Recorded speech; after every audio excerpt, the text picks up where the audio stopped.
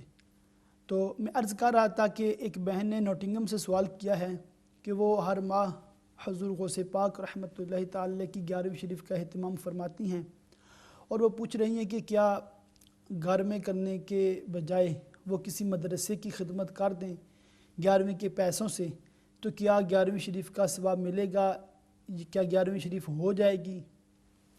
تو اس کے حوالے سے میں عرض کر دوں کہ ہمارے ہاں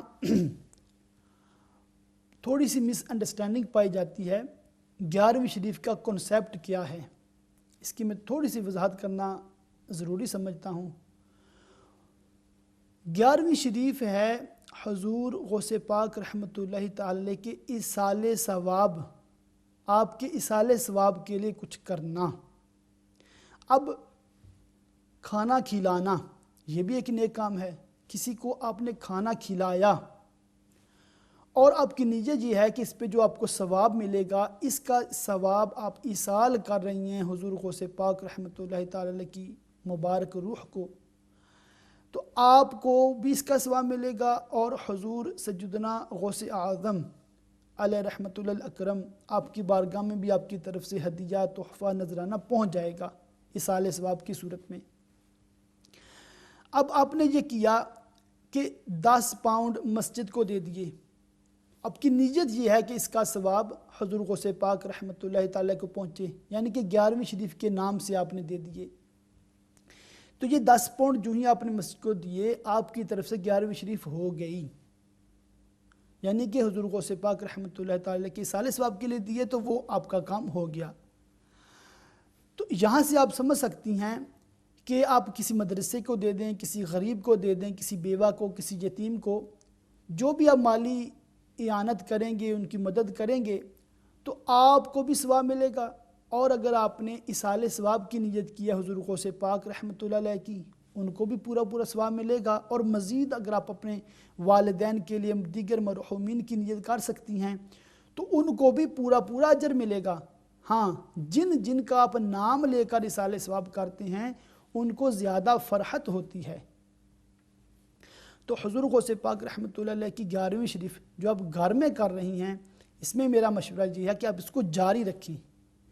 روزانہ گھر میں کھانا پکتا ہے تو مہینے میں ایک جو کھانا آپ پکائیں وہ تھوڑا ایکسٹرا اس میں ڈشز ہوں، تھوڑا ایکسٹرا کھانا ہو، تاکہ بچوں کو فیل ہو، گھر والوں کو فیل ہو کہ آج 11ویں شریف کا کھانا پک رہا ہے۔ تو اہتمام تھوڑا کریں آپ زیادہ، اور اچھی نیت ہے آپ کی، اور وہی کھانا حلال طیب جو آپ روزانہ کھاتے ہیں آج آپ کھا رہے ہیں 11ویں شریف کی نیت سے۔ اس میں اگر آپ نے کلام نہیں پڑھا، یعنی کہ جو ختم شریف ہم پڑھتے ہیں یہ نہیں پڑھا، صرف کھانا پکایا اور کھا لیا، کھلا دیا، اور نیت یہ ہے کہ حضور غوث پاک رحمۃ اللہ علیہ کی 11ویں شریف کر رہی ہوں، تب بھی 11ویں شریف ہو جاتی ہے۔ یہ بعض لوگوں کے لیے نئی بات ہوگی۔ ہاں، آپ اس میں ختم شریف کو ایڈ کرتے ہیں، یعنی کہ جو 4 کل پڑھتے ہیں، سورہ فاتحہ پڑھتے ہیں، سورہ بقرہ کی آیات بینات پڑھتے ہیں اور کچھ آیات پڑھ کے آپ اس کی اصالِ ثواب کرتے ہیں اور دعا کرتے ہیں، فاتحہ کرتے ہیں، تو یہ چیزیں ایکسٹرا ہیں، اس پہ ایکسٹرا ریوارڈ ہے، زیادہ ثواب ملتا ہے۔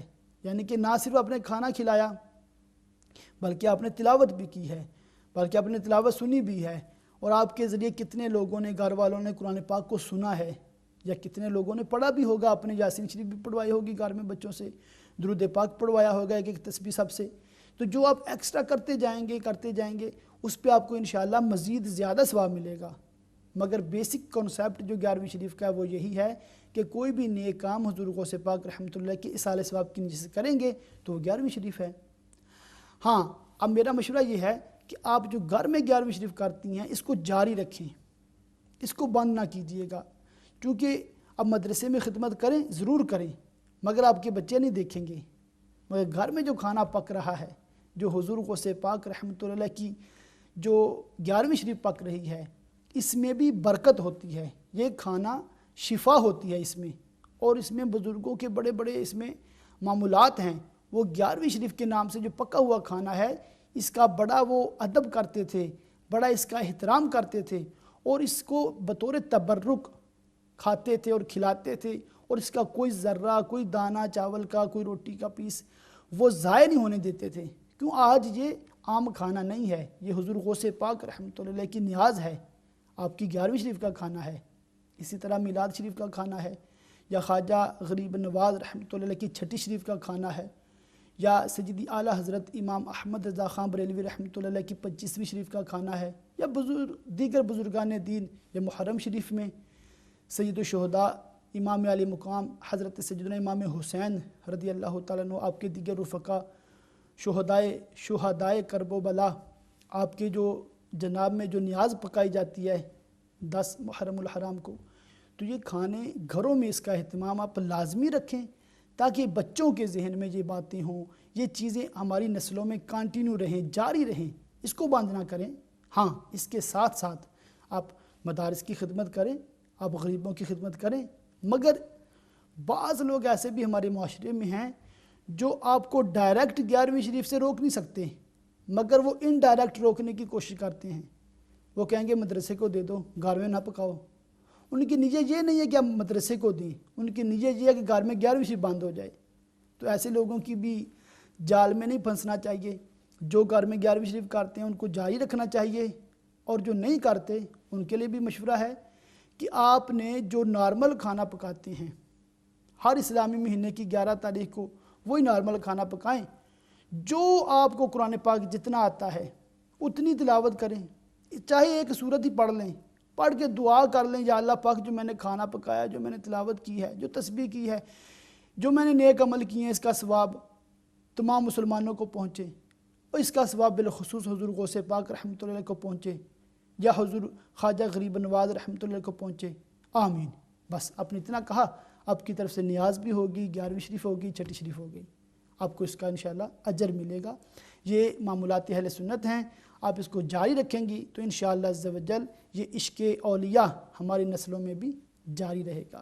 آپ نے منت مانی تھی کہ آپ اجمیر شریف کی حاضری کی سعادت پائیں گی، اور وہاں پر چادر بھی چڑھائیں گی، وہاں پر غریبوں کے لیے، امیروں کے لیے آپ دیگ پکائیں گی، وہاں پر تقسیم فرمائیں گی۔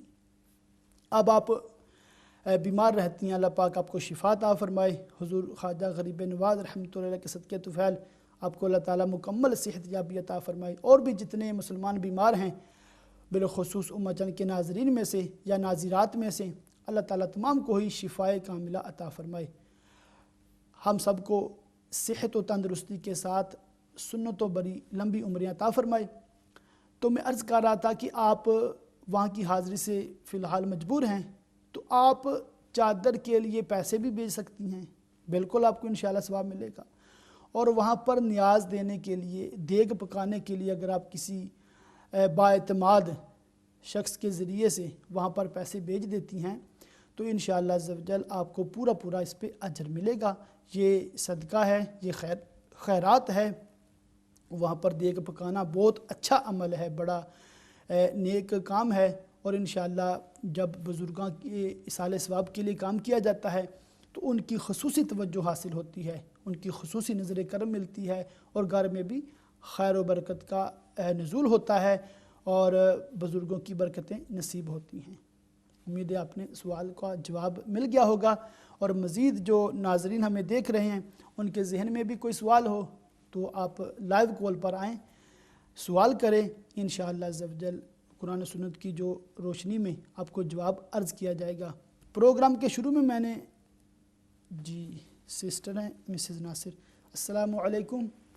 وعلیکم السلام ورحمۃ اللہ وبرکاتہ۔ علامہ صاحب، اللہ رب العزت آپ کو درازی عمر بالخیر عطا کرے، آمین۔ اور جو آپ دین کے احکام بیان فرما رہے ہیں، اللہ رب العزت ہمارے ذہن میں محفوظ کرنے کی توفیق عطا کرے۔ علامہ صاحب، شروع میں جو آپ نے زکوٰۃ کا مسئلہ بیان کیا تو یہ بہت آپ نے اچھا لوگوں کے لیے وہ دور کر دیا کہ بہت لوگ سمجھتے ہیں کہ رمضان میں ہی زکوٰۃ دینا ضروری ہے۔ تو اسی کے حوالے سے میں ایک سوال کرنا چاہوں گی کہ کچھ لوگ اس میں بھی کنفیوز ہوتے ہیں کہ جیسے ایک بچی ہے تو اس کی شادی ہوئی ہے ربیع الاول کے مہینے میں، اور پھر اس کا وہ اگر چاہے کہ میں جی زکوٰۃ رمضان میں اپنا مطلب دینا چاہتی ہوں کہ زیادہ مجھے ثواب حاصل ہو جائے، تو وہ اس کے لیے کیا کرے؟ کیا یہ طریقہ اختیار کرے کہ وہ اپنی جو مطلب جی زکوٰۃ رمضان کے مہینے میں لے آئے؟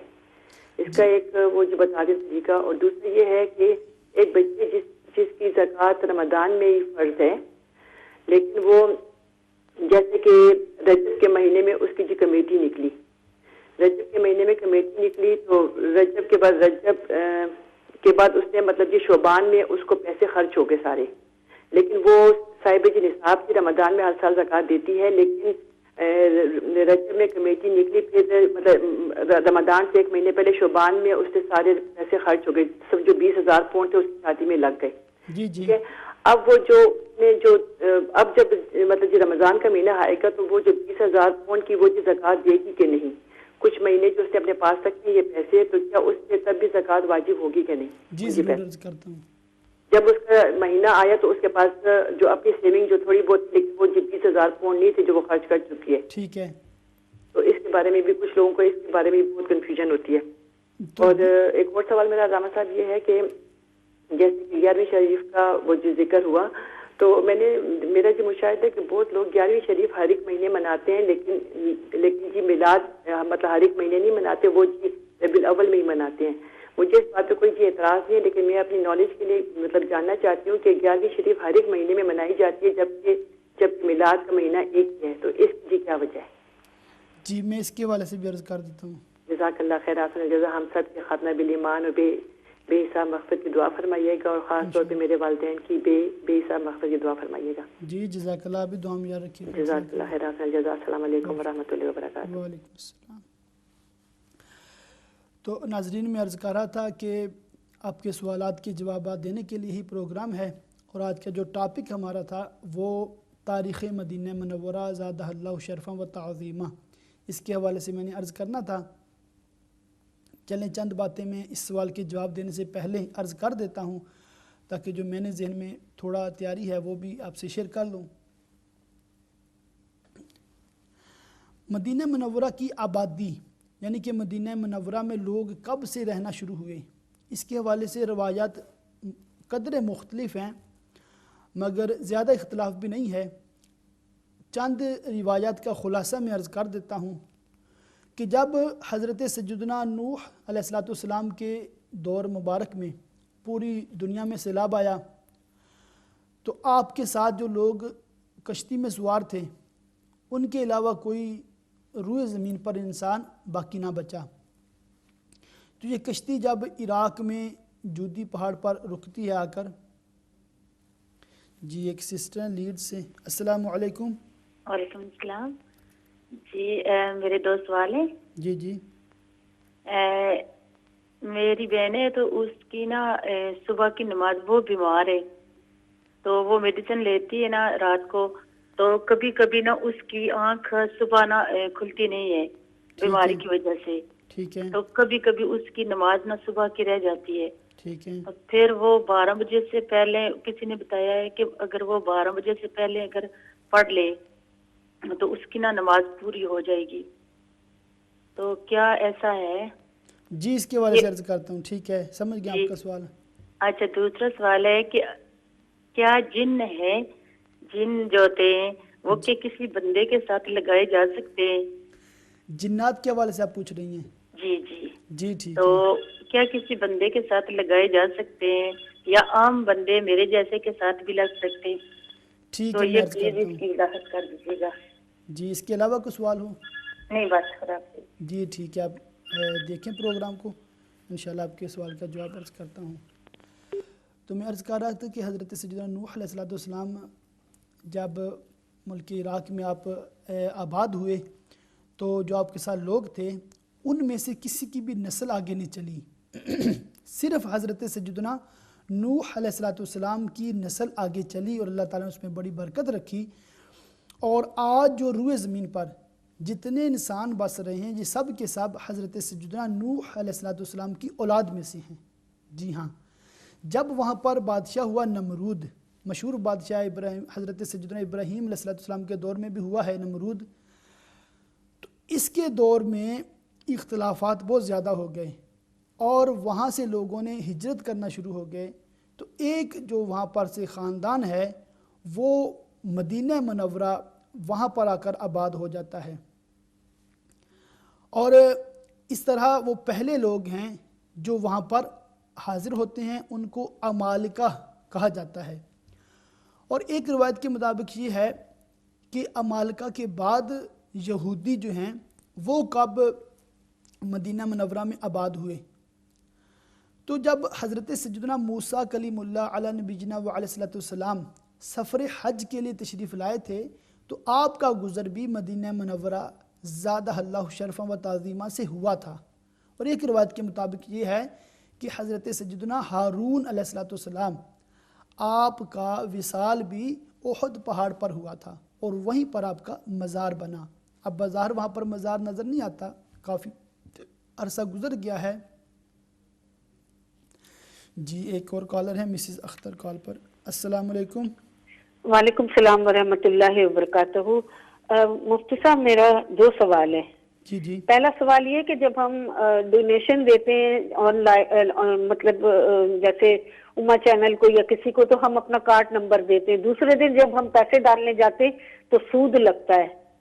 تو بعض دفعہ تو حضور پاک صلی اللہ علیہ وسلم کے نام کی دیتے ہیں, پنجتن پاک کے نام کی دیتے ہیں, غوث اعظم کے نام کے ہم لوگ طرح طرح سے دیتے ہیں. تو جب ہمیں سود دینا پڑتا ہے کہ یہ ہم پر گناہ ہے؟ ہمارا تو قصور نہیں ہے نا, کیونکہ ہم کیش تو نہیں دے سکتے نا, ہم فون پر دیتے ہیں, دوسرے دن جا کے ڈال آتے ہیں. ایک یہ پوچھنا تھا اس حوالے سے. اور دوسرا میرا یہ سوال ہے کہ ہمارے نبی پاک صلی اللہ علیہ وسلم کے ازواج مبارک میں سے جو اما حفصہ رضی اللہ تعالیٰ عنہ ہیں, کیا یہ امیر المومنین حضرت عمر بن خطاب رضی اللہ تعالیٰ عنہ کی صاحبزادی ہیں یا نہیں؟ بس یہ میرے 2 سوال ہیں. جی میں انشاءاللہ عرض کرتا ہوں. السلام علیکم ورحمۃ اللہ وبرکاتہ. وعلیکم السلام. وعلیکم السلام. ماشاءاللہ اچھے سوالات کیے ہیں, انشاءاللہ اس کا بھی جواب عرض کرتا ہوں.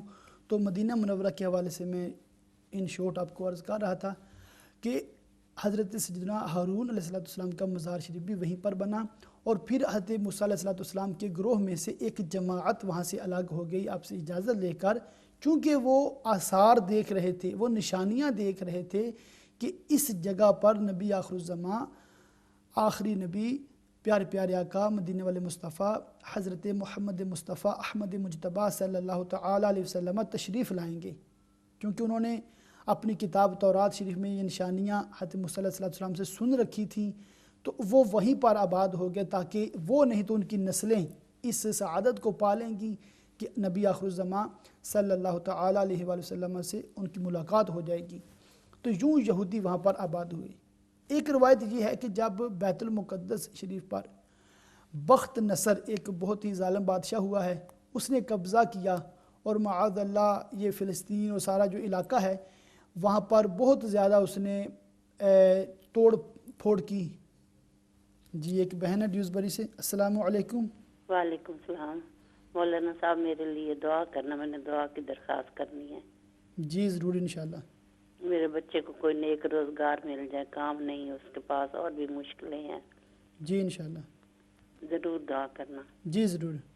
اللہ حافظ. جزاک اللہ. جزاک اللہ.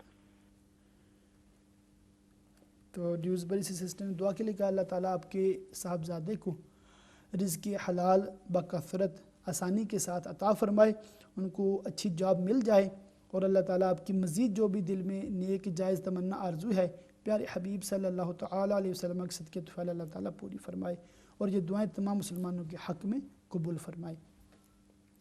تو میں عرض کر رہا تھا کہ بخت نصر جو بادشاہ کے دور میں ایسا ہوا، تو وہاں سے جو یہودی تھے انہوں نے یہ ارادہ کیا کہ ہم کسی اور جگہ جا کے قیام کرتے ہیں، تو وہ وہاں سے چلے، اور وہ نشانیاں جو آثار ان کو کتابوں میں پتہ تھے علماء کو، تو انہوں نے دیکھے کہ وہ نشانیاں مدینہ منورہ میں نظر آتی ہیں کہ آخری نبی صلی اللہ تعالی علیہ وسلم ہجرت فرما کر یہاں تشریف لائیں گے، تو اس نیت سے وہ وہاں پر جمع ہو گئے۔ تو اس کے ماشاءاللہ ایک اور سسٹر ہیں لیسٹر سے، السلام علیکم۔ وعلیکم السلام ورحمۃ اللہ وبرکاتہ۔ مجھے یہ سوال کرنا تھا کہ نماز میں جب سورہ فاتحہ پڑھ لیتے ہیں اس کے بعد میں آمین اور بسم اللہ بولنا واجب ہے کہ اگر نہیں بولیں گے تو چل جائے گا، بھول گیا اگر؟ جی میں عرض کرتا ہوں، اس کے علاوہ کوئی سوال ہے؟ بس جزاک اللہ خیر، دعا میں یاد رکھیں۔ جزاک اللہ، اوکے، خدا حافظ۔ جی تو میں مدینہ منورہ زادہ اللہ شرفہ و تعظیمہ کے حوالے سے عرض کر رہا تھا کہ ایک یہ وجہ بتائی جاتی ہے، اور ایک یہ بھی ہے کہ ایک ملک یمن کا بادشاہ تھا تبع حمجری اس کا نام تھا، وہ بھی حضرت سیدنا نوح علیہ السلام کی اولاد میں سے تھا۔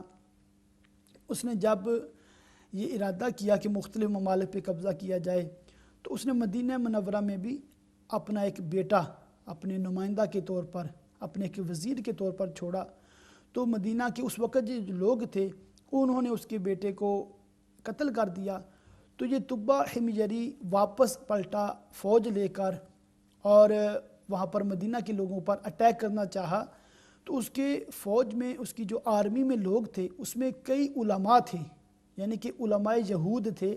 جب میں کہتا ہوں کہ علماء یہود، تو آپ یہ ذہن میں رکھیں کہ جو لوگ حضرت سیدنا موسیٰ علیہ السلام پر ایمان لائے اور حضرت سیدنا عیسیٰ علیہ السلام کے اعلان نبوت سے پہلے وصال کر گئے، ہم ان کو بھی یہودی ہی کہتے ہیں، مگر وہ مسلمان ہیں، ان کا بھی اسلام پر ہے اور وہ اپنے نبی پر ایمان لائے ہیں، وہ لوگ جنتی ہیں۔ ہاں جنہوں نے عیسیٰ علیہ السلام کا انکار کر دیا پھر وہ کافر ہو گئے۔ اور حضرت سیدنا عیسیٰ علیہ السلام کے دور سے لے کر جو آپ پر ایمان لے آئے، اور ہمارے پیارے آقا مدینے والے مصطفیٰ صلی اللہ تعالی علیہ وسلم کے اعلان نبوت تک جو لوگ اپنے آپ کو عیسائی کہتے تھے، عیسائی کا مطلب ہے عیسیٰ والے، تو جو اس وقت کے عیسائی لوگ تھے، جو علماء تھے، جو عام پبلک تھے، وہ بھی مسلمان ہی تھے۔ جی ہاں، جو سرکار دو عالم صلی اللہ تعالی علیہ وسلم کے اعلان نبوت سے پہلے دنیا سے چلے گئے، وہ سب جنتی ہیں، وہ بھی مسلمان ہیں۔ ہاں جنہوں نے ہمارے پیارے آقا مدینے والے مصطفیٰ صلی اللہ تعالی علیہ وسلم کی رسالت نبوت کا انکار کیا تو وہ کافر ہو گئے۔ اب تا قیامت ہر شخص پہ یہ واجب ہے، لازم ہے، وہ ہمارے پیارے آقا مدینے والے مصطفیٰ صلی اللہ تعالی علیہ وسلم پر ایمان لائے، یہی ایک راستہ ہے نجات کا۔ تو میں عرض کر رہا تھا کہ اس وقت کے جو علماء یہود تبع حمجری کے ساتھ تھے، ان میں سے 400 علماء نے تبع کو کہا کہ یہ مدینہ ہے، یہ وہ شہر ہے جس پر نبی آخر الزماں صلی اللہ تعالی علیہ وسلم کی جلوہ گری ہونی ہے، تم اس کو برباد کرنے کی کوشش نہ کرو۔ تو تبع اپنی اس بات سے باز آ گیا، اور اس نے وہاں پر 400 علماء کے لیے 400 مکانات بنائے، ان کو باندیاں دیں، ان کو روپے پیسے دیے، مالی خدمت کی، اور ایک مکان عالی شان ہمارے پیارے آقا مدینے والے مصطفیٰ صلی اللہ تعالی علیہ وسلم کے لیے بنایا۔ وہ مکان کیسا تھا، کس کے پاس آیا، وہ کون سے صحابی ہیں، بریک کے بعد انشاءاللہ عرض کرتے ہیں کہ ناظرین آپ کو پروگرام میں مرحبا کہتے ہیں۔ بریک کے بعد دوبارہ گفتگو کو جاری رکھیں گے۔ تو میں عرض کر رہا تھا کہ یمن کا جو بادشاہ تھا تبع حمجری جس کا نام بتایا جاتا ہے، وہ جب مدینہ منورہ میں حاضر ہوا تو علماء کے مشورے سے اس نے 400 مکانات بنائے، تمام علماء کی رہائش کا انتظام کیا، اور ایک بڑا مکان عالی شان وسط مدینہ میں تعمیر کیا، اور وہ اس نیت سے بنایا کہ جب آخری نبی محمد مصطفیٰ احمد مجتبیٰ صلی اللہ تعالی علیہ وآلہ وسلم تشریف لائیں مدینہ میں تو یہ مکان عالی شان ان کو پیش کیا جائے، اور ایک لیٹر بھی لکھا۔ اللہ اکبر، اس نے ایک لیٹر بھی لکھا، ایک خط بھی لکھا پیارے آقا کے نام، اور اس میں اپنے جذبات کا اظہار کیا کہ اگر میں آپ کے زمانے تک رہوں تو میں آپ کا وزیر بنوں، آپ کا خدمت گزار بنوں، اور میں آپ پر ایمان لاتا ہوں۔ اس طرح کے اس کے جذبات تھے، اور وہ لیٹر اس نے جو اس وقت کے علماء میں سے بڑے بزرگ عالم دین تھے ان کو پیش کر دیا۔ وہ لیٹر نسل در نسل منتقل ہوتا رہا، اور وہ لیٹر جس خوش نصیب شخص کے پاس تشریف لایا وہ صحابی رسول، وہ ہیں میزبان رسول حضرت سیدنا ابو ایوب انصاری رضی اللہ تعالیٰ عنہ، جنہوں نے سرکار دو عالم صلی اللہ تعالیٰ علیہ وسلم کی میزبانی کا شرف پایا۔ اور جب سرکار دو عالم صلی اللہ تعالیٰ علیہ وسلم مدینہ منورہ تشریف لائے تو آپ نے انہی کے گھر میں قیام فرمایا۔ اب غور کریں، بظاہر تو حضرت ابو ایوب انصاری رضی اللہ عنہ کا مکان ہے، مگر حقیقتاً وہ مکان عالی شان ہمارے پیارے پیارے آقا صلی اللہ تعالیٰ علیہ وسلم کا تھا۔ تو اس مکان میں پھر آپ صلی اللہ تعالیٰ علیہ وسلم نے قیام فرمایا، اور وہ لیٹر جو طبہ حمجری نے کتنے 100 سال پہلے لکھا تھا وہ بھی آپ کی بارگاہ میں پیش کیا گیا۔ اور 7 ماہ مدینہ میں جب آپ تشریف لائے تو 7 ماہ اس مکان میں آپ جلوہ فروز رہے۔ اس کے بعد پھر آپ نے مسجد نبوی شریف جب تعمیر ہو گئی، اس کے ساتھ ساتھ امہات المومنین رضی اللہ تعالیٰ عنہن ان کے جب مکانات عالی شان تعمیر ہو گئے، حجر مبارک، تو پھر سرکار دو عالم صلی اللہ تعالیٰ وسلم وہاں تشریف لے گئے، اور وہ مکان حضرت ابو ایوب انصاری رضی اللہ عنہ کے پاس رہنے دیا۔ تو یوں مدینہ منورہ ہوا نور والے آقا کے قدم رنجہ فرمانے سے۔ تو یہ مدینہ منورہ کی تاریخ ہے، مختصر سا میں نے آپ کو اس کا بیک گراؤنڈ عرض کر دیا، اور نیت یہی تھی کہ آپ کو مدینہ منورہ کے حوالے سے بھی تاریخی بات مل جائے، جس طرح مکہ مکرمہ کیسے آباد ہوا۔ اس کے حوالے سے میں نے پہلے پروگرام میں عرض کیا تھا کہ حضرت سیدنا اسماعیل علیہ السلام اور بی بی ہاجرہ رضی اللہ تعالیٰ عنہ وہاں پر تشریف لائے، تو وہاں سے پھر ان کی آگے جو نسل چلی ہے حضرت اسماعیل علیہ السلام کی، اور ایک اور قبیلہ جرہم کے لوگ وہاں پر جو آئے تھے۔ تو اس طرح تو وہ مکہ شریف بھی آباد ہوا تو پیارے آقا صلی اللہ تعالیٰ وسلم کی آمد کے لیے، مدینہ بھی آباد ہوا تو پیارے آقا صلی اللہ علیہ وسلم کی تشریف آوری کے لیے، بلکہ پوری کائنات اسی لیے سجائی گئی ہے، اسی لیے بنائی گئی ہے کہ پیارے پیارے آقا مدینے والے مصطفیٰ صلی اللہ تعالیٰ علیہ وسلم کی اس میں جلوہ گری ہوگی۔ لولاک لما خلقت لا فلک، وہ حدیث پاک ہے کہ اے پیارے اگر آپ کو بنانا منظور نہ ہوتا تو میں کچھ بھی پیدا نہ کرتا۔ تو سب کچھ پیارے آقا صلی اللہ تعالیٰ علیہ وسلم کے صدقے طفیل ہمیں ملا ہے۔ اللہ تعالیٰ ہمیں اس نعمت عظمیٰ کی قدر کرنے کی توفیق عطا فرمائے۔ اب میں بلا تاخیر سوالات کے جوابات عرض کر دوں تاکہ ہر سوال کا جواب تسلی بخش دیا جا سکے۔ مزید جو سوالات لوگ کرنا چاہیں تو لائیو کال پر آ کر سوال کر سکتے ہیں۔ مسز ناصر برمنگم سے انہوں نے کال کی ہے، اور زکوٰۃ کے حوالے سے انہوں نے بہت اچھی توجہ دلائی کہ بعض لوگوں کا ذہن ہوتا ہے کہ وہ رمضان میں ہی زکوٰۃ ادا کرنا چاہتے ہیں۔ وہ وجہ بھی بتاتے ہیں کہ 70 گنا زیادہ اجر دیا جاتا ہے رمضان میں جو بھی نیک کام کیا جاتا ہے، تو لوگوں کے ذہن میں ہوتا ہے کہ رمضان میں زکوٰۃ دی جائے، حالانکہ ان پر زکوٰۃ ربیع الاول میں فرض ہے، تو وہ رمضان میں کیسے زکوٰۃ کی ادائیگی کریں اور شرعی گرفت بھی نہ ہو۔ اس کا آسان طریقہ یہ ہے کہ جیسے ہسبینڈ ہے، شوہر ہیں، اور ان کا جو سال مکمل ہوتا ہے ربیع الاول میں، وہ چاہتے ہیں کہ رمضان میں ان کا سال مکمل ہو، تو رمضان میں کسی بھی ڈیٹ کو اور ٹائم کو وہ اپنا سارا مال و اسباب جو ہے وہ اپنی بیوی کو گفٹ کر دیں۔ گفٹ کر دیا، اب چند لمحوں کے بعد جو بیوی ہے وہ سارا مال و اسباب شوہر کو گفٹ کر دے۔ اب وہ ڈیٹ اور ٹائم نوٹ کر لیں تو اب سے ان کا جو نیا سال وہ شروع ہو جائے گا.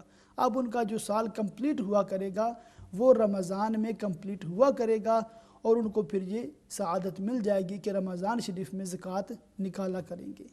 اسی طرح بہنیں جو ہیں وہ اگر کرنا چاہیں تو ان کے پاس جو زیورات ہیں، سونا وغیرہ ہیں، تو وہ اپنے شوہر کو یا کسی اور رشتہ دار کو گفٹ کر دیں.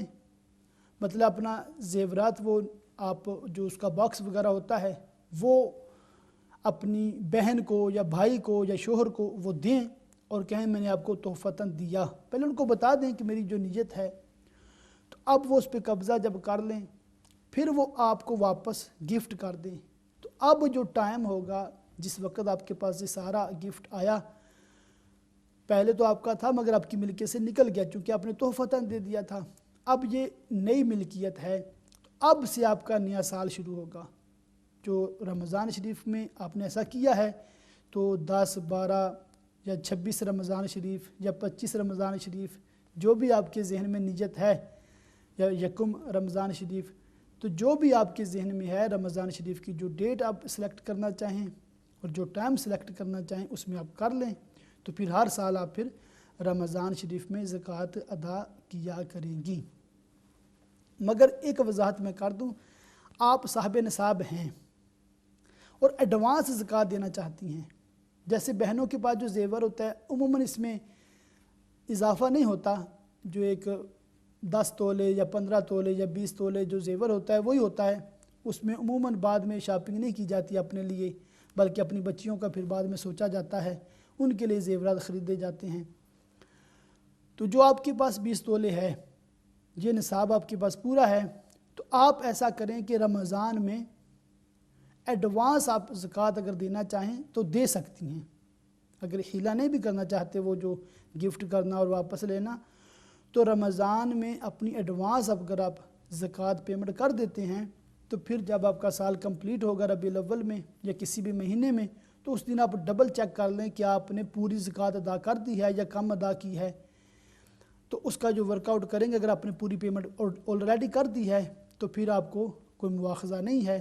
جو دونوں صورتیں میں نے عرض کر دی، یا تو آپ گفٹ کر کے ملکیت میں لے لیں، اس کو دوبارہ نئے سرے سے سال شروع کر لیں، یا آپ رمضان میں ایڈوانس زکوٰۃ پیمنٹ کر دیں. مگر ایڈوانس پیمنٹ میں شرط یہ ہوتی ہے کہ آپ کا نصاب ہلاک نہ ہو. اگر ایسا ہو گیا کہ وہ مہینہ جس میں آپ پہ زکوٰۃ فرض ہونی ہے، جیسے ربیع الاول شریف آنے سے پہلے آپ نے سارا پیسہ سپینڈ کر دیا، زیرو ہو گیا نصاب آپ کا، تو جو ایڈوانس آپ نے زکوٰۃ دی تھی وہ اب نیکسٹ جو نصاب ہوگا اس میں کاؤنٹ نہیں ہوگی، وہ آپ کی نفلی چیریٹی ہو گئی. تو یہ بھی سعادت ہے، کوئی نقصان نہیں ہے، مگر آپ کی وہ زکوٰۃ کے پیسے آپ کاؤنٹ نہیں کر سکتے. ہاں جب نئے سرے سے نصاب شروع ہوگا، نیا سال شروع ہوگا، تو پھر آپ وہ دوبارہ آپ اس کا حساب کتاب کر سکتی ہیں. آپ نے بہت اچھا سوال کیا ہے، بہت اچھی توجہ دلائی ہے کہ رمضان میں زکوٰۃ کا سال کمپلیٹ ہوتا ہے اور کمیٹی ڈالی تھی، رجب میں 20,000 پاؤنڈ کمیٹی نکل آئی. اب رجب شریف میں 20,000 پاؤنڈ آئے، ظاہر ہے جو بھی کمیٹی ڈالتا ہے اس کے ذہن میں ایک پلاننگ ہوتی ہے، کہاں خرچ کرنا ہے، کیا کرنا ہے. تو شعبان میں سارا 20,000 اس نے سپینڈ کر دیا، 20,000 پاؤنڈ پورے کا پورا سپینڈ کر دیا، اور اس کے علاوہ اس کے پاس کوئی سونا چاندی یا نقد رقم پاؤنڈ وغیرہ نہیں ہے اور نہ ہی مال تجارت ہے. تو وہ اسلامی بہن یا وہ اسلامی بھائی وہ رمضان میں اب چونکہ ان کے پاس زیرو بیلنس ہو چکا ہے، سال تو رمضان میں ہی کمپلیٹ ہوتا تھا، مگر چونکہ یہ پورا مال سپینڈ کر چکے ہیں تو اب ان پر زکوٰۃ کی ادائیگی واجب نہیں رہی. یہ آپ ذہن میں رکھیں کہ اس ڈیٹ کو، اس ٹائم کو زکوٰۃ فرض ہوتی ہے.